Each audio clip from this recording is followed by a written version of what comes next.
Hi everyone. So for today's card I thought I'd drag out my Brusho crystal colours, and for those of you who don't know, they're kind of like I want to say a highly pigmented powder, like watercolour powder. So when you use them, you can create some of these amazing backgrounds that are just almost, I don't know how to explain it, but you'll see in a bit when I do that for the background, you know, just how much fun you can have with them. So I've got a set of 12 that I got off Amazon. I figured 12 of these colors was enough because you can mix and make your own colors from that. Normally I'd go for, depending on the product, I'd go for maybe 24, 36. 36 is normally a good number for me anyway. So here I'm just stamping a couple of stamp sets. The palm tree comes from the Lawn Fawn Critters from the Past.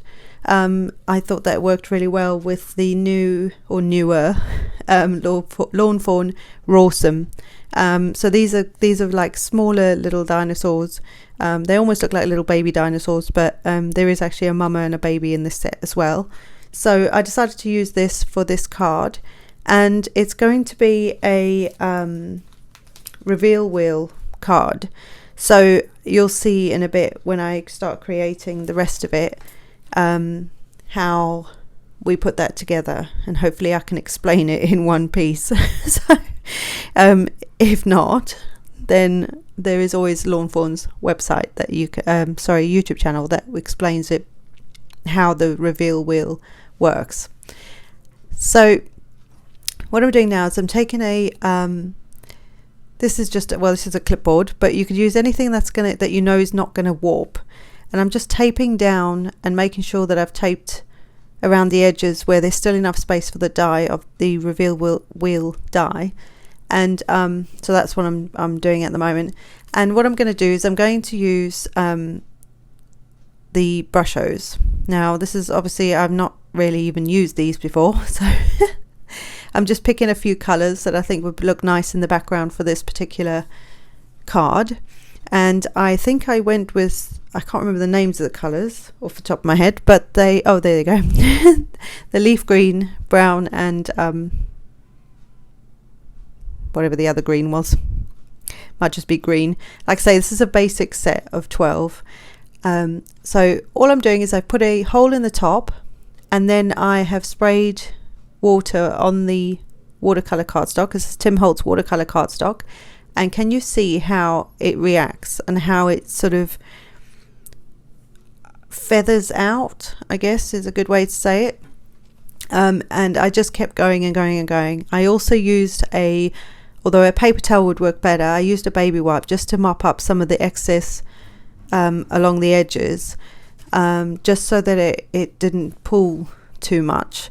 Otherwise you could just land up with this muddy mess of colour. So I was trying to keep the green out of the brown at the bottom and vice versa. So that's kind of what I'm doing here, but I thought I'd just show you. And then also you can leave this as it is on the board, and if you leave it like that to dry by itself, you can hit it with a heat gun, but if you leave it to cool, no, I can't talk. If you leave it to dry by itself, the board actually, and being taped down, helps to keep it as flat as possible. So here I'm using the same Brushos. Obviously I'll bring some extra colours in, but I'm using the Brushos to colour and watercolour the images that I've used, that I've stamped. And I thought this would be kind of fun to do. I kept toying with using the Brusho for the background and then using other mediums to colour the images in, but I thought actually it'd be really fun to use them as, to use one colouring medium and see how many different things I could do with it. So in this case I was using them to watercolour. So can you see I'm just tapping a little bit out, and you can hardly see it until you add that water. That's how pigmented this is. It's insane. And I'm really chuffed that I bought them. They are a fun thing to use. I have made my own version of them using it sounds so funny, using some Dylon hand wash dye. Yeah, so the reason I did that was because they were the smaller packets. Dylon obviously are they are a dye for fabric and that sort of thing, but and I'm not sponsored by them or anything like that. I'm just sharing what I did. But when I used that, because the salt is already in the little bags, it left a residue on the outside. So that's just something to bear in mind, but it's a less expensive way to do a very similar thing. So it works. I've still got them and I'll still use them for the same sort of background effects and things like that. I probably won't use them as a watercolor just because of the salt in it. And the reason I went for the smaller bags of those is because they otherwise it works out really expensive. So if you know, that's just an alternative if you fancy giving that a whirl. So I'm just going through different colors. You can see here I've got like an orange and a red. I think there was scarlet red maybe. And I'm trying to sort of, while they're still wet, I'm adding the colors in so that I try and get them to sort of blend together a bit better. And it just gives you these cool effects. You'll see I'll faff a bit with some of the, you know, a couple of the dinosaurs and that, while I'm trying to figure out what color to make them, because, you know, of course you have green dinosaurs and red dinosaurs and purple dinosaurs. I mean, why not? I also, just while we're waiting here, I also used obviously the reveal wheel die set from Lawn Fawn, and I actually used just the reveal wheel set. I didn't add, there's a lot of additional add-ons and things you can use, so I just used the original set, and also the Lawn Fawn reveal wheel essentials shapes. Oh, say that 3 times fast. And basically these are like a stencil that you put over the top of the main wheel for the reveal wheel, and it helps you stamp your sentiments better. Now I'm not going to use a reveal wheel specific sentiment set. I'm actually going to use a few of the stamps from the Rawrsome stamp set. They just happen to fit really well, so pretty chuffed with that.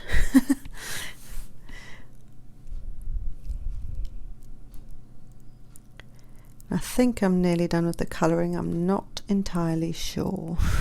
We'll have to see. So I'm adding a purple to this little guy, and can you see on the top of him I used a sort of rainbow order of colours just for something a little bit different. I thought, why not?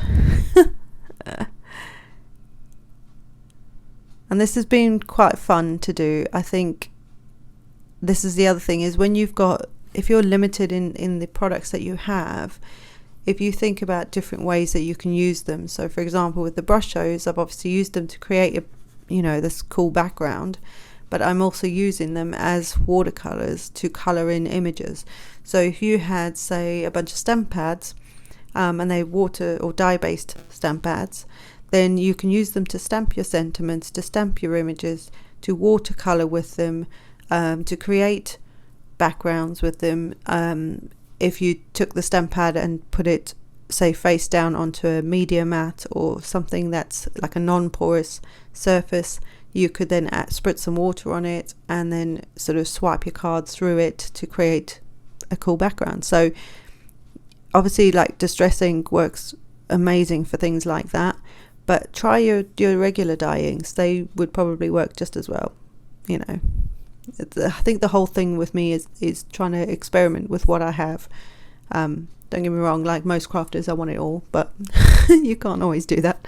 So I like to try and experiment with the ones that I do have and see what else I can do with them. And watercolor is definitely my favorite thing, because there's so many different things you can do with it, whether it's an ink pad or like a Brusho powder, or even things like Inktense blocks or pencils or things like that. There's quite a lot you can do with them because of how pigmented the color is as well. You get this really vibrant color from it. So, and for some reason I decided to clean. Right, so now I'm going to add some detail. So because I'm using my scan and cut to cut these images out, I'm just taking a white jelly roll pen from Sakura. I think is it called jelly roll? I'm not sure, but it's a white pen basically, and I'm just going around the edges where I don't want, where the color may have come out of the edges, just so that my scan and cut doesn't pick that up, because it won't. It will pick up things like that, and then it'll want to cut around it. So I try and alleviate that.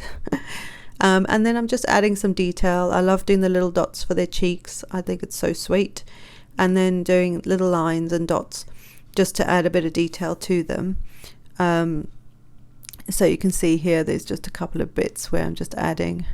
And I have no rhyme or reason as to how I do it or what I do with it. You know, I just wing it, because I don't really look, you know, I don't know, you know, if there's a specific way you should be doing it or anything like that. I just kind of go with it, because I've seen other crafters do it and I think it looks really, really neat.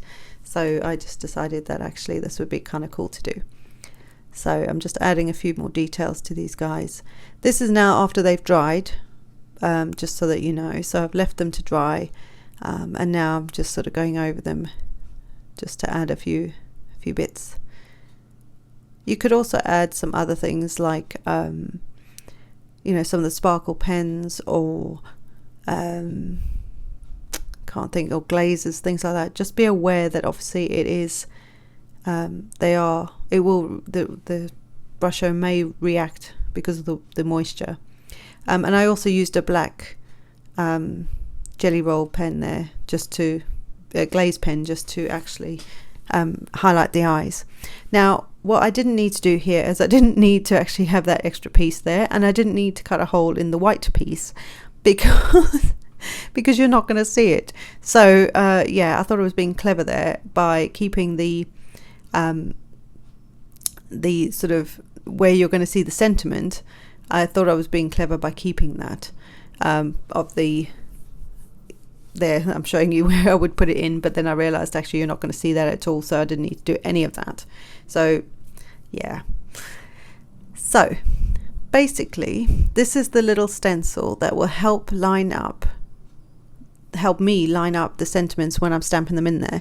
So you just line up the stencil with the wheel, and then just grab your sentiments and stamp one, turn it, stamp the next one, etc.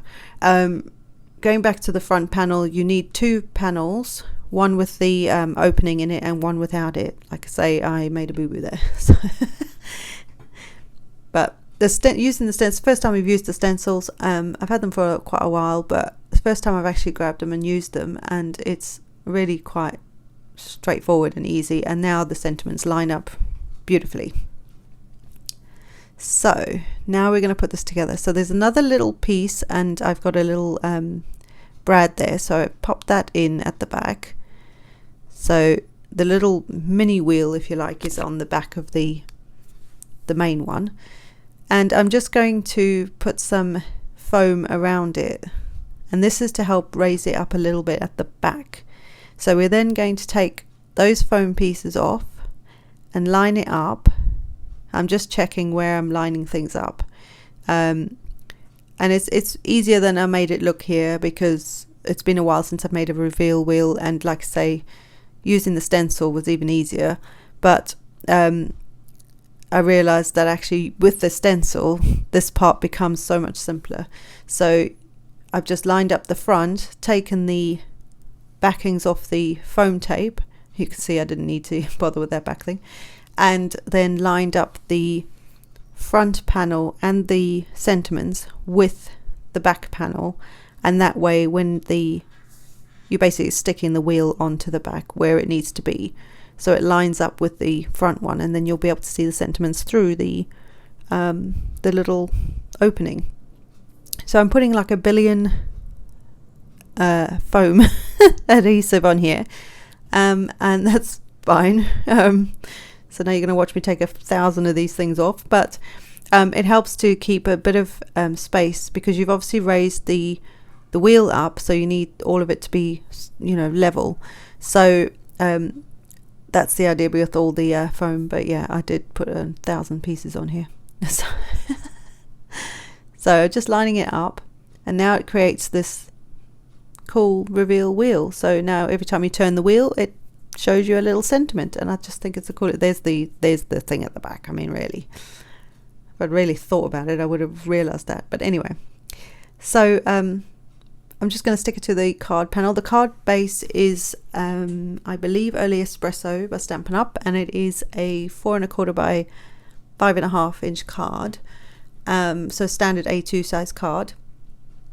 And I'm just going to stick it flat to the front. You could put some more foam on the back of that, and that will just give you more space when you're trying to turn the wheel, but you can still turn the wheel, so it's not the you know, you don't have to do that. And then within the die set there's also this little arrow, so I'm just putting that on so people know what to do. They know, oh, we got to turn this, you know, and this is how it goes, kind of thing. You can turn it either way, but obviously naturally it's going to want to go down, or at least for me anyway. So now I'm figuring out where I want all the dies to go, the images to go, and again, you'll see in a bit, you know, hindsight and all that. But this is what happens with with crafting. Sometimes you just have to kind of make it work. So there's a couple things that I possibly could have done before I'd sort of stuck a few extra pieces on, and you know, but that's okay. It still turned out really cute, and I'm actually really chuffed because it's really bright and vibrant, and I think it makes a very cool card for, you know, you can have this for a little boy, little girl, you know, big boy, big girl, you know, whoever. I think it's a very cool, I think it turned out really cute. And like I say, I've only used Brushos to colour all the images, create the background, and then some dies to create the actual reveal wheel. So it's not like you could use other mediums to colour in. If you're into your Copics and you know your alcohol markers, you could alcohol marker the, you know, the actual images in. That'd be great. But like I say, I wanted to do something a bit, I wanted to see how much I could use one colouring medium for. So far this is what I came up with. I'm just sticking these guys on. So some of them are like I've put foam on them to sort of raise them a bit, and some of them I've left flat. And then I decided, actually, you know, I've got all these images, and me being me, I've got to use all the images on a card, because I don't want to waste them. You spend all their time stamping, colouring, cutting them out, however you cut things out, you know, you want to use them, you know, you don't want to waste them. I then decided that because I was trying to create this sort of 3D depth looking thing, scenery, that actually you needed a bit of depth underneath it to show, like shadows, to show that they were further in the distance and that. So I used a Copic, one of the I think it's W5 maybe, in fact I've got it here, W5 Copic marker, just to add a bit of like shadowing underneath the creatures, and then that makes them look like they're more in the distance or closer or what have you. So I think it turned out all right. I'm actually really pleased that it turned out the way it did. But yeah, just experiment, guys. And then on the inside I just used the last few bits there. I think I had one egg left over, which I thought was pretty good. So I hope you've enjoyed this card. I hope you give the I'm just showing you these shadows. I hope you enjoyed this card. I hope you give this sort of idea a go. I love creating scenery cards. And don't forget to like, subscribe, and hit the notification bell if you want to see more from me. And I will see you in the next one, guys. Bye.